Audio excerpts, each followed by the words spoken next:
À l'inverse de Dalida, Michel Fugain ne veut pas mourir sur scène. Si est en tout cas ce que l'on peut déduire des propos que le célèbre chanteur français a accordés aux médias belges la dernière heure. Pourtant, ce dernier entretient le paradoxe puisque, aujourd'hui âgé de 80 ans et malgré une santé qui décline depuis un certain temps déjà, il ne compte pas du tout raccrocher. Tant que, physiquement, je ne suis pas dégradé, ça va, explique-t-il. Je me suis fait opérer du genou il y a 1 an et demi. Quelle opération? J'en ai donc un en titane, je suis dur comme fer, poursuit-il. Pourtant, l'interprète de Fait comme l'oiseau semble être un sujet particulièrement à risque. Il a été victime d'un accident de voiture il y a quelques années, s'est offert une belle frayeur en chutant à 2 reprises lors d'une tournée promotionnelle en Belgique et révèle avoir des prédispositions héréditaires pour avoir des accidents vasculaires cérébraux, AVC.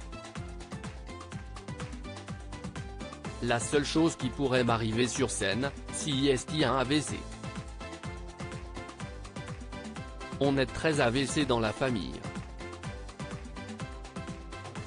Je ne me le souhaite pas mais là, on est sûr que ça peut arriver, développe-t-il.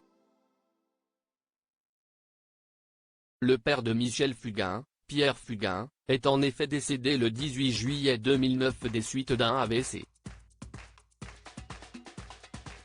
Une pathologie congénitale dont le chanteur semble bien avoir conscience. À tel point qu'il a d'ailleurs déjà préparé ses funérailles, apprend-on dans ce même article.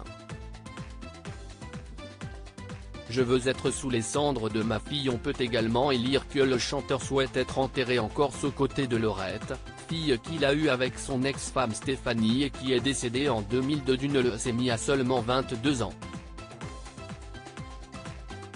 Je vais me faire brûler et on mettra mes cendres sous l'olivier que j'ai planté.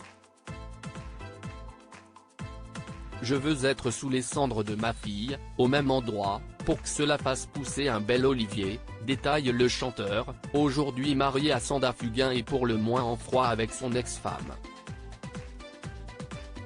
En mourant, Laurette nous a appris à vivre. Ce qu'on doit à une môme de 22 ans qui n'a pas pu vivre, si est de vivre, déclarait déjà Michel Fugain à ce sujet en 2017. En espérant pour lui qu'il puisse la rejoindre dans les meilleures conditions possibles.